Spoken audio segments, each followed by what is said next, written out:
माता, आप दोनों रथ में बैठने की कृपा करें और हम इसी क्षण वन में जाकर अयोध्या की खोई हुई आशा, राम भैया, सीता भाभी और लक्ष्मण को पुनः ले आए। दो ही रथ क्यों? तुम्हारा रथ कहाँ है भरत? आचार्य, यदि भगवान पीड़ा में हो और कष्ट भोग रहे हो तो भक्त कैसे सुगमता से रह सकता है? मेरे भैया और भाभी वन में पैदल ठोकरे खाते हो तो उनका ये दास रथ में बैठकर कैसे जाए? अतः मैं और शत्रुघ्न पैदल चलकर जाएंगे। जी आचार्य, मैं और भैया पैदल ही जाएंगे उन्हें लेने। आइए माता। रुकिए!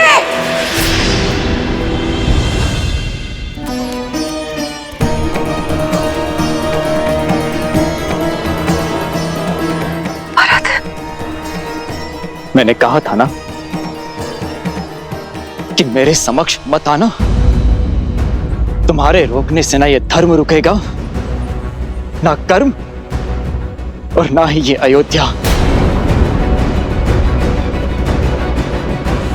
विनती है मेरी, और कोई स्वांग मत रचिए। हम निर्णय ले चुके हैं, हम राम भैया को पुनः लेकर ही लौटेंगे। मैं यहाँ आप सबको रोकने नहीं आई हूँ, आप सबके साथ चलने आई हूँ।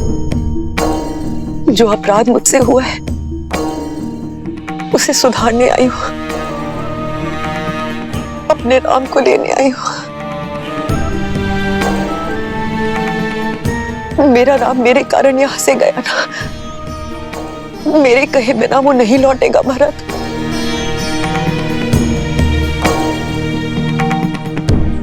अयोध्या का सौभाग्य लौट आए, इसीलिए उन्हें लेने जा रहा हूं मैं।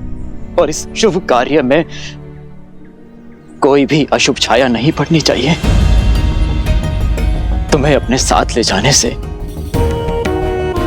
मेरे राम भैया को आहत पहुंचेगी। अत्यंत प्रेम है ना सिंहासन से, तो जाओ उसी सिंहासन से लिपट के अपने आंसू बहाओ जिसके मोह में पड़कर तुमने इतना बड़ा षड्यंत्र रचा। भरत, भरत मुझे क्षमा कर दो। भरत, शत्रुघ्न, शत्रुघ्न,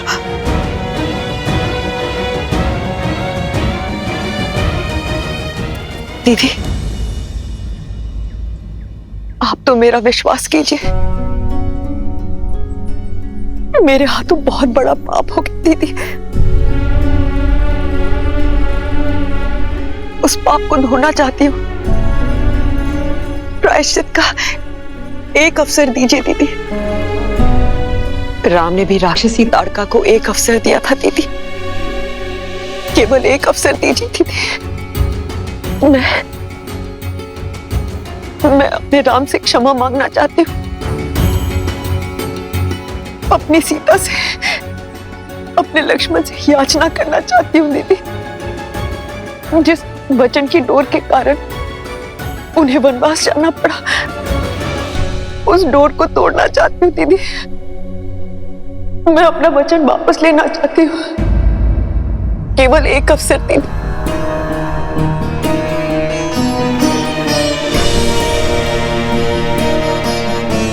अन्यथा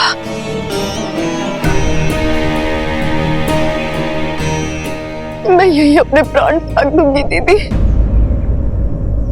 मैं अपने प्राण त्याग दूंगी।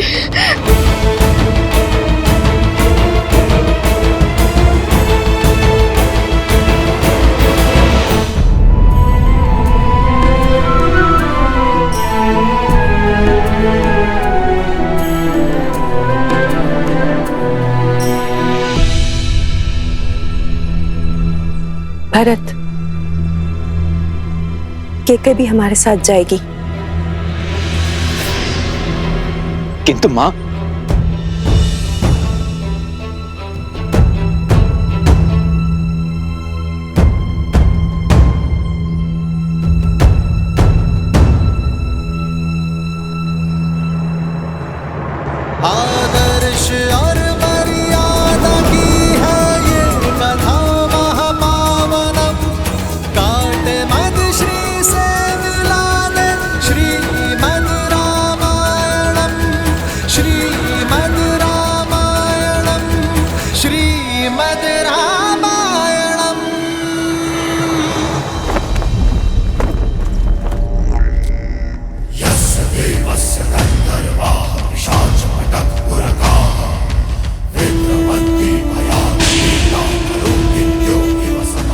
ये केवल रावण के शत्रु का शीश नहीं, लंका के शत्रु का शीश है।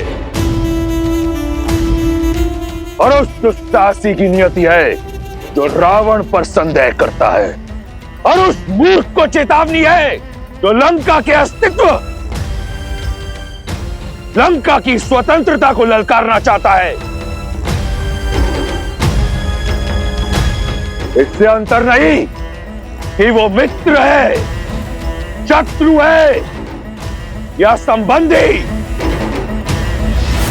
स्मरण रहे, जो भी शीश दशानन के समक्ष खड़ा होगा वो कटेगा।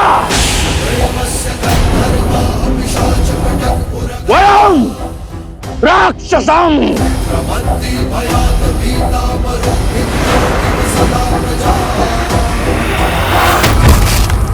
लंकेश दशानन की, लंकेश दशानन की, लंकेश दशानन की।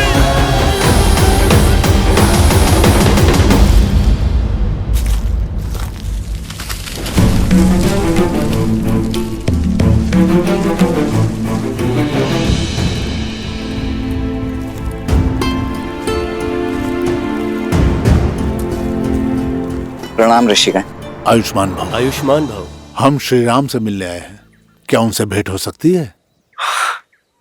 अवश्य, आइए इस ओर।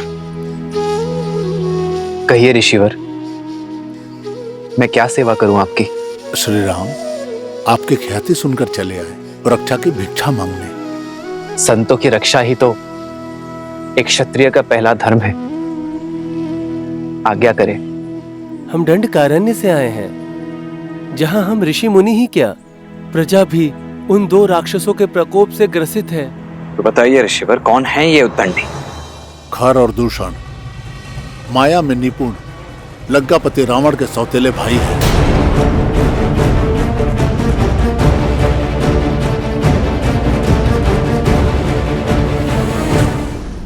लंकापति रावण का केवल एक ही उद्देश्य है, भय और बल से संपूर्ण जगत को अपने अधीन करना।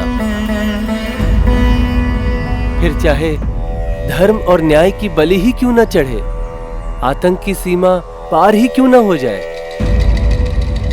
श्री राम, जैसे आपने तारका वर्ण को ताड़का मुक्त किया, उसी प्रकार से हमारे वर्ण को भी खर और दूषण के आतंक से मुक्त कीजिए। प्रजा की सुरक्षा और संतों की सेवा ही रघुवंश की परंपरा है ऋषिवर। हम उनसे विमुख नहीं हो सकते। आप निश्चिंत रहिए ऋषिवर। मुझे विश्वास है कि चित्रकूट में कोई बहुत बड़ा उद्देश्य हमारी प्रतीक्षा कर रहा है। कदाचित इसलिए ऋषि भारद्वाज ने हमें यहां रुकने का परामर्श दिया है। यदि आपकी आज्ञा हो तो चित्रकूट में अपना उद्देश्य समाप्त कर हम कुछ दिनों बाद यहां से प्रस्थान करेंगे। जैसी आपकी इच्छा। शब्दों से अधिक महत्व और कुछ नहीं। हमें विश्वास है, जिनके कोई नहीं उनके श्री राम है। अब शीघ्र आइए श्री राम, और हमें रावण और उसके भाइयों के आतंक से मुक्ति दिलाइए।